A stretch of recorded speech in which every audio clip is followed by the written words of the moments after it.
ഒത്തിരി body shame നേരിട്ട നടിയാണ് സുചിത്ര നായർ. എന്നാൽ ഒരിടയ്ക്ക് നന്നായി ശരീരഭാരം കുറച്ചിരുന്നു. പക്ഷെ വീണ്ടും വണ്ണം വെച്ചു.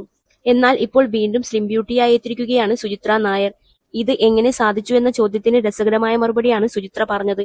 അതിന് പ്രത്യേകിച്ച് ടിപ്പൊന്നുമില്ല, തീറ്റി കുറച്ചു, അത്രയേ ഉള്ളൂ എന്ന് സുചിത്ര പറയുന്നു. 21 കിലോയോളം അങ്ങനെ കുറച്ചു എന്നും നടി വ്യക്തമാക്കി.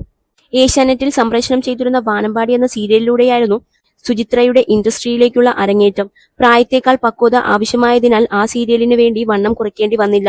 പക്ഷെ സീരിയൽ കഴിഞ്ഞ ഉടനെ നടി തടി കുറയ്ക്കാനുള്ള കാര്യങ്ങൾ ചെയ്തിരുന്നു. നർത്തകി കൂടെയായ ഞാൻ നൃത്തത്തിനു വേണ്ടിയാണ് വണ്ണം കുറച്ചത് എന്നാണ് അന്ന് സുചിത്ര പറഞ്ഞത്. സ്വന്തമായി ഉണ്ടാക്കിയ ഡയറ്റ് പ്ലാനും വ്രതവുമൊക്കെ അനുഷ്ഠിച്ചാണ് അന്ന് സുചിത്ര വണ്ണം കുറച്ചത്. പിന്നീട് ബിഗ് ബോസ് മത്സരാർത്ഥിയായി അകത്ത് കയറിയപ്പോൾ നന്നായി മെലിഞ്ഞു. പുറത്തിറങ്ങിയതിനു ശേഷവും ഡയറ്റും നൃത്തവുമൊക്കെയായി അത് ഫോളോ ചെയ്തു വരികയായിരുന്നു. പെട്ടെന്നാണ് ന്യൂറോ സംബന്ധമായ അസുഖം വന്നത്. അതിനുവേണ്ടി സ്റ്റിറോയിഡുകൾ എടുക്കേണ്ടി വന്നപ്പോൾ വീണ്ടും വണ്ണം വെക്കുകയായിരുന്നു. ആ തടിയാണ് ഇപ്പോൾ സുചിത്ര കുറച്ചിരിക്കുന്നത്.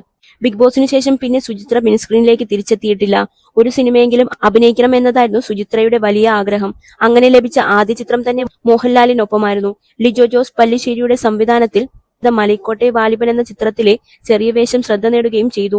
പക്ഷെ അതിനുശേഷം മറ്റ് സിനിമകളൊന്നും സുചിത്ര കമ്മിറ്റ് ചെയ്തിട്ടില്ല. ഇപ്പോൾ മോഹിനിയാട്ടത്തിലാണ് കൂടുതൽ ശ്രദ്ധിക്കുന്നത്.